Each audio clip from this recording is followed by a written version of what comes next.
رسول پاک صلی اللہ تعالی علیہ وسلم نے حضرت بلال کو فرمایا بلال تو ہجرت کر جا مدینے کی طرف، چلا جا۔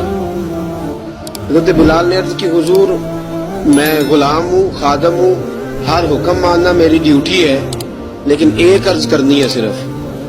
حضور نے فرمایا بلال کرو۔ کہا یا رسول اللہ آپ مدینے آئیں گے نا، آپ آئیں گے مدینے؟ رسول پاک صلی اللہ علیہ وسلم مسکرا پڑے، فرمایا ہاں میں بھی آؤں گا۔ کہا حضور بس ٹھیک ہے، بتائیں کب جانا ہے، بس اتنی سی بات۔ سرور کون مکان سیاح لا مکان صلی اللہ تعالی علیہ وسلم نے فرمایا بلال یہ 16 مرد عورتوں بچوں پر مشتمل 16 لوگوں پر مشتمل یہ قافلہ ہے، اس قافلے کے اوپر تجھے میں امیر مقرر کرتا ہوں، تو ان کو لے کے جائے گا مکے سے مدینے 250 کلومیٹر کا سفر، 250 میل کا سفر۔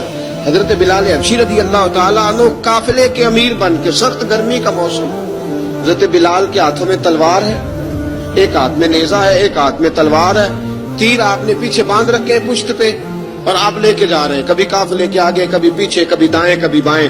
وہ عورتیں اور بچے ذرا پریشان ہوتے تو حضرت بلال فرماتے پریشان ہونے کی ضرورت نہیں، ہمیں مصطفیٰ کریم نے بھیجا ہے، ہمیں نبی اکرم صلی اللہ علیہ وسلم نے بھیجا، میرا یقین بڑا مضبوط ہے۔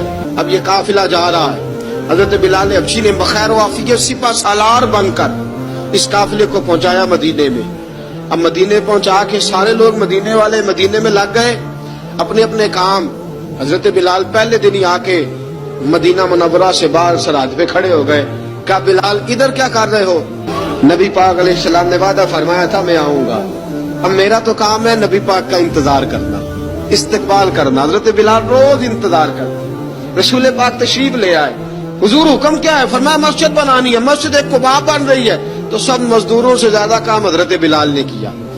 مسجد نبوی کی تعمیر شروع ہوئی تو سب سے زیادہ کام حضرت بلال نے کیا، مسجد بن گئی۔